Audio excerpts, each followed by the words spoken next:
ইয়াৰ পাছতে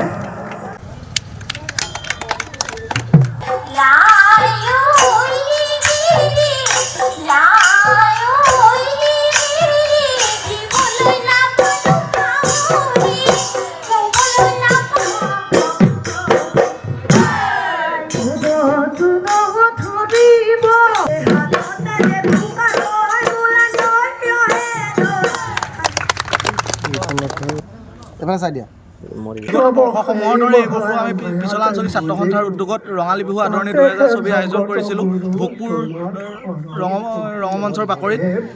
আমি আজি প্ৰায় 100জন সমাজৰ বিশেষ ব্যক্তি বয়োজ্যেষ্ঠ ব্যক্তিক সম্বৰ্ধনা জ্ঞাপন কৰি ৰাইজৰ পৰা আশীষ বিচাৰিছোঁ, কাৰণ ভৱিষ্যত দিনত ছাত্ৰ সন্থাৰ যি কামসমূহ কৰি যাবলৈ আমাৰ ৰাইজে যে সহায় আগবঢ়ায় ভগৱান ঈশ্বৰে আশীষ প্ৰদান কৰে তাৰ কামনা কৰিছোঁ। লগতে আমি এই অঞ্চলৰ 100জন ব্যক্তিক সম্বৰ্ধনা অনুষ্ঠান আয়োজন কৰিলোঁ আৰু আমি প্ৰায় দুটা বিহু দলক আমন্ত্ৰিত বিহু দলক বিহু প্ৰদৰ্শন কৰাৰ পিছতে আমাৰ এই অনুষ্ঠানটো সামৰণি মাৰিছোঁ।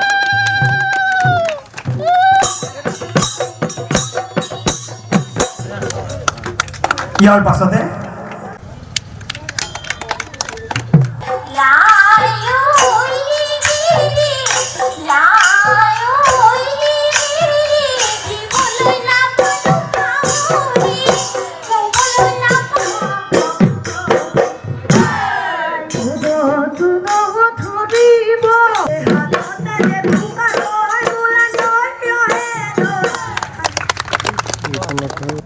এবাৰ চাই দিয়া বৰ্ষসমূহৰ দৰে এই বছৰো আমি পিছলা আঞ্চলিক ছাত্ৰ সন্থাৰ উদ্যোগত ৰঙালী বিহু আদৰণি 2024 আয়োজন কৰিছিলোঁ ভোগপুৰ ৰঙমঞ্চৰ বাকৰিত।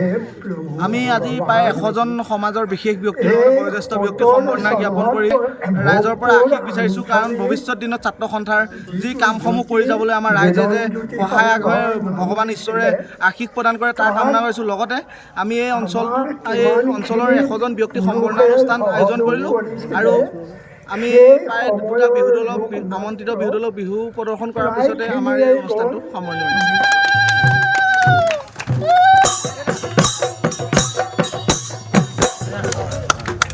ইয়াৰ পাছতে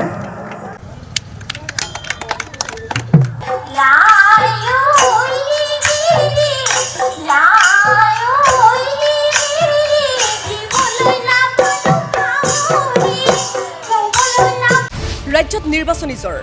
পুনৰ শাসনলৈ আহিব নেকি বিজেপি মিত্ৰজোঁট? নে দেশত উত্থান ঘটিব বিৰোধী শক্তিৰ?